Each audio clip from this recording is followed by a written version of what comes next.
In my travels through the records and remembrances of Britain and the neighboring kingdoms, I have found that much of what passes today as settled history is, in truth, a story retold too narrowly, for the chronicles themselves speak more plainly. When one examines the old rolls, the seals, the coats of arms, and the names that persist from age to age, a different picture emerges, one not often spoken of in modern accounts. The earliest populations of Britain and much of Europe were not the pale abstractions later imagined, but peoples repeatedly described in the records as black, brown, or swarthy in complexion, and noble in station. This is not conjecture, but method. Through the careful study of names, what scholars call onomastics, and the comparison of primary records, we find continuity where rupture has been assumed. Surnames long dismissed as slave names reveal themselves instead as ancient titles, names tied to landholding, governance, and royal service. These were not marks of bondage, but of lineage. The rulers of early Britain, the men who governed its courts, collected its revenues, and advised its kings, are often described in terms that modern readers quietly overlook. Yet the language remains. It is written plainly enough for any who choose to read without prejudice. Nor were these peoples poor, as we are often led to believe. The records of tribute, taxation, and church wealth speak of extraordinary riches. Gold, silver, estates, and rents gathered in sums that would stagger the modern imagination. The machinery of finance itself, the exchequer, the tally, the ordered keeping of accounts, was not born of chaos, but of long-established systems, refined and administered by those same foundational populations. Even the religious houses, the so-called Black Friars, held lands so vast that universities and cities were later built upon them. Ireland, Scotland, England all show signs of early abundance before later extraction stripped them bare. Names, too, endure like quiet witnesses. They pass from medieval roles into modern households, from noble offices into contemporary life, reminding us that history does not end. It continues. What we call the past walks among us still, wearing familiar surnames, bearing stories long obscured but never erased. History, then, is much like a manuscript written over more than once. The surface text may change, but beneath it, the original hand remains.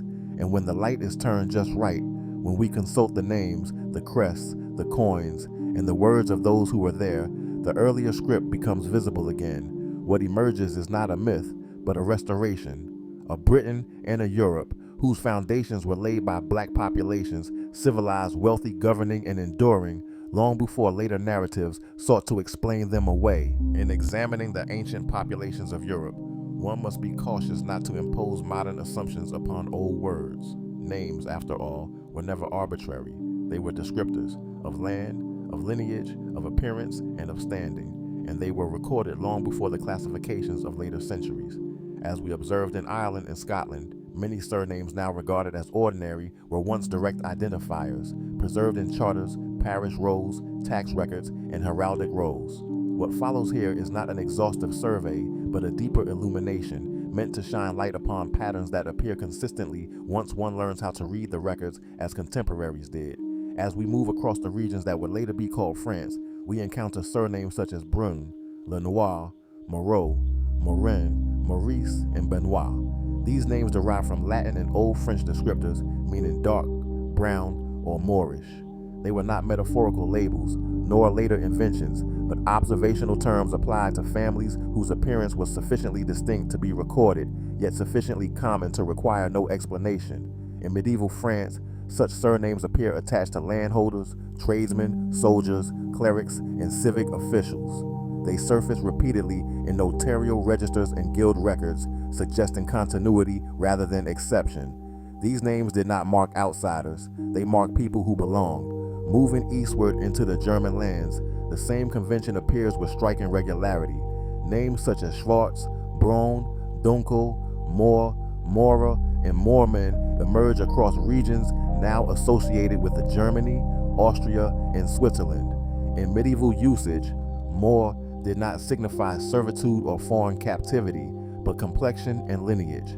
The term appears so frequently that Moors' heads became standardized heraldic charges borne by families whose status was well established. Likewise, surnames such as Schwartz and Braun, meaning black and brown, were not poetic abstractions. They were descriptive identifiers, preserved in tax lists, military rolls, and city records, attached to free families who passed them down across generations. In the Low Countries, what we now call the Netherlands and surrounding regions, the same pattern emerges. Surnames such as de Zwart, Zwarte, Donker, Bruin, De Bruin, and more appear in early urban archives. These names are found most often in port cities and commercial centers where families engaged in shipping, finance, textiles, and long-distance trade. Here again, the names function as practical descriptors. They distinguish families in densely populated towns, just as they did in rural parishes. They were inherited because they were accurate.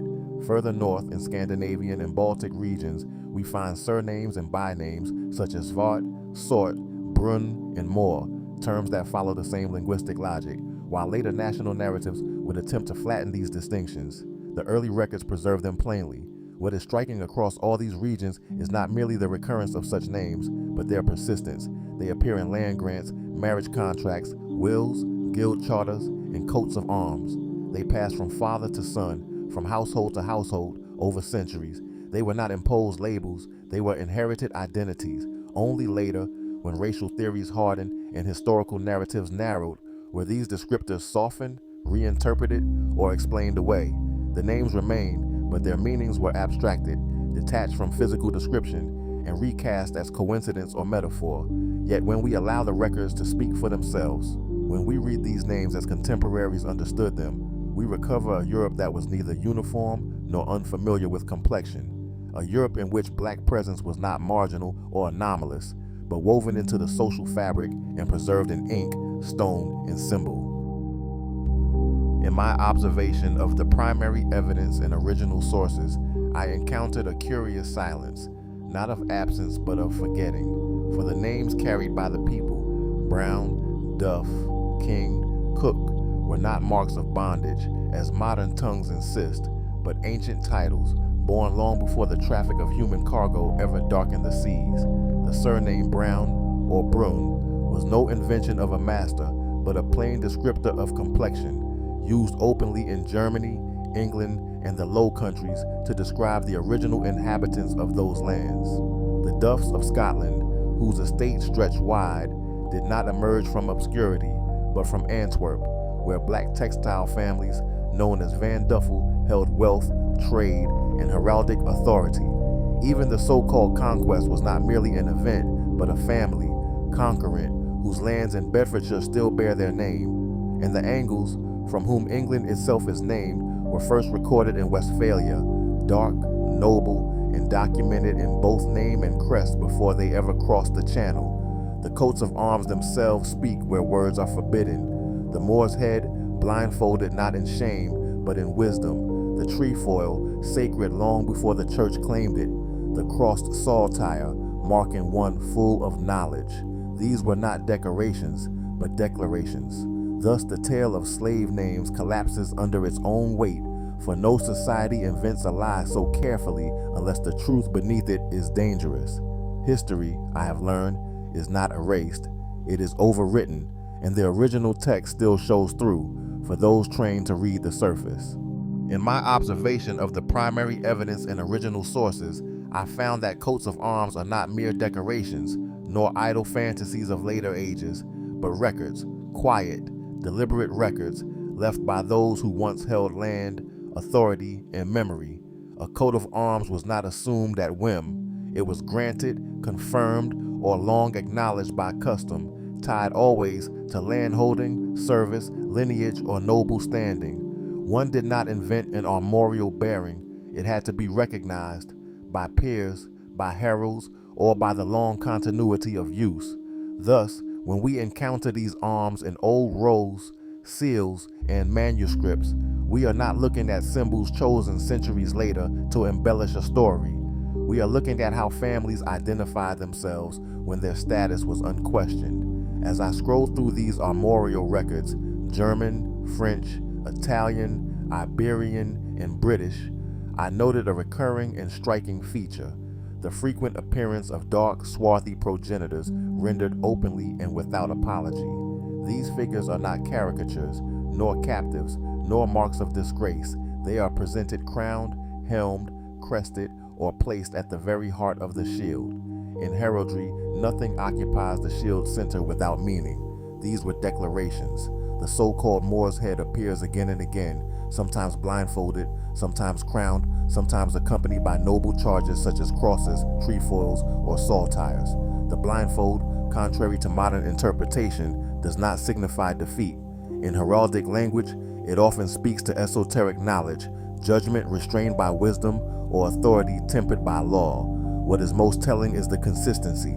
Across regions and centuries, these dark-featured heads appear not as exceptions, but as established symbols, passed from generation to generation. This alone tells us that the families who bore them did so proudly and expected them to be understood. Heraldry, after all, is a public language. It was meant to be seen on banners, shields, seals, and buildings. No noble house would emblazon a lie upon its arms, for those arms stood as its legal and social signature. In this way, the coats of arms quietly correct the later narratives. They show us that the progenitors of many European houses were described in their own time as brown, black, or swarthy, and that this fact required no explanation then, only recognition. History, I've learned, does not vanish all at once. It withdraws politely, leaving clues behind for those trained to read symbols where words have been forbidden. In my observation of the primary evidence and original impressions, I found that coinage, more than any chronicle, speaks plainly, because it was never meant to persuade, only to circulate. A coin is a public declaration. It bears the image of authority not for memory, but for daily use, passed hand to hand, market to market, across regions and generations. No ruler placed their likeness upon a coin unless their legitimacy was already accepted. As I examine these older issues, many now classed quietly as obscure, regional, or transitional, I observed a recurring feature that later reproductions failed to preserve: the distinct swarthy phenotypical features recorded in the original strikes. These faces are not symbolic, they are portraits, rendered through relief, proportion, and structure, with textured hair, pronounced facial geometry, and characteristics consistent with contemporary descriptions found elsewhere in the record. In their original impressions, there is little ambiguity, yet when one encounters these same coins today, they are often presented as Restrikes. The term appears harmless, technical, even scholarly, but it conceals an important transformation. A Restrike is not a copy in the truest sense. It is a reinterpretation. New dyes are cut, features are softened, proportions are normalized. What was once distinct becomes generalized. The inscription may remain unchanged, but the face does not. It is worth noting that these original coins predate the later systems of classification that sought to standardize appearance and authority. When these images were first struck, they required no explanation because they reflected what was commonly recognized. Coins do not flatter, nor do they speculate. They record what was seen and accepted at the time of their minting, and for this reason, their earliest impressions are among the most honest witnesses we possess. Where text can be edited and paintings reinterpreted, coinage resists until it is melted down or restruck. In this way, the original coins stand as quiet witnesses. They remind us that the past was not uniform, and that authority once bore features later revised by new hands. Before we proceed further into questions of lineage, titles, and symbols, it is necessary that we pause, not to speculate, but to observe. For no history can be understood in abstraction from the land upon which it unfolded, nor from the people as they were seen by those who walked among them. It is therefore fitting that we turn our attention westward, beyond the lowlands, beyond the courts and charters, to the isles themselves. What follows is not conjecture nor modern interpretation, but a contemporary description recorded by one who journeyed through these regions while their ancient customs were still living memory. Here, the land speaks plainly. The climate, the dwellings, the cattle, the modes of dress, and the physical appearance of the inhabitants are set down without embellishment, as an observer would note them, with the pen of record rather than the brush of ideology. In these pages, we are not told what to think, we are shown what was seen. As we enter this account of the Western Islands of Scotland, I ask only that you listen as one might have listened 3 centuries ago. attentive to detail, mindful of place, and aware that such descriptions, once commonplace, have become increasingly rare. Let us now step into the isles as they were described, in the words of the time, and in the presence of the land itself. When we speak about the westward movement of Britain's earlier people, we are not speaking in theory. We are speaking from observation, from records written before race became a doctrine and before identity was simplified. To understand who remained in the far west, we begin in the Western Isles of Scotland. In the 19th century, Sir William Boyd Dawkins explained that successive invasions of Britain did not erase earlier populations. They displaced them. The older inhabitants were pushed steadily westward, into Wales, into the Highlands, and further still, into the Western Isles. There, Dawkins noted, the pressure of later conquest was weakest, and because of that, the older physical type remained most visible. But Dawkins was not alone in this conclusion. More than a century earlier, a traveler recorded what he saw among the people of those islands. Not legend, not theory, but description. What follows is a passage from a description of the Western Isles of Scotland, written in 1695. In describing the Western Isles of Scotland, the early observer begins not with legend, but with the land itself. This source is titled A Description of the Western Isles of Scotland by Martin Martin. The islands are shaped by wide heaths, sandy stretches, and soils of red and black clay. In many places, the ground is enriched by seaware drawn from the shore and spread carefully upon the fields by hand. See pages 40 to 41. Freshwater lochs lie scattered across the landscape, filled with trout and eels, while rivers yield salmon. Along the coast, shellfish, coral, and sea plants are cast up in abundance by the tides. Pages 44 to 45. The shores are broken by deep bays and natural harbors, some so well sheltered that ships of the first rate might safely anchor, protected by outer isles and rocky barriers from the open sea. Pages 42 to 43. Across this land stand ancient structures, stone forts known as duns, circular in form, thick-walled, and set upon elevated ground. Cairns, upright stones, and remnants of old enclosures appear throughout the heaths, their builders long forgotten, though traditions concerning them remain. Pages 46 to 49. The dwellings of the inhabitants are plain and practical. Convenience is preferred over ornament, and the houses are suited to the climate, the labor of the people, and the materials at hand. See Remarks on Habitations and Customs, pages 13 to 14. It is within this landscape that the people themselves are described. On the Isle of Jura, the inhabitants are noted as well proportioned, free from bodily imperfections, and described as generally black of complexion. Pages 278 to 279. On the Isle of Colonsay, the observer again records that the inhabitants are well formed, and states plainly that they are of a black complexion. Page 289. In the regions of Skye, the description remains consistent. The inhabitants are generally well proportioned, and their complexion is said to be, for the most part, black.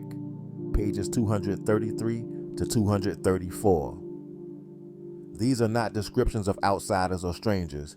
They are population-level observations, recorded without surprise, explanation, or apology. Complexion is discussed alongside health, constitution, and longevity, treated as a natural and ordinary characteristic of the people themselves. See the section titled The Inhabitants' Complexion, pages 194 to 196.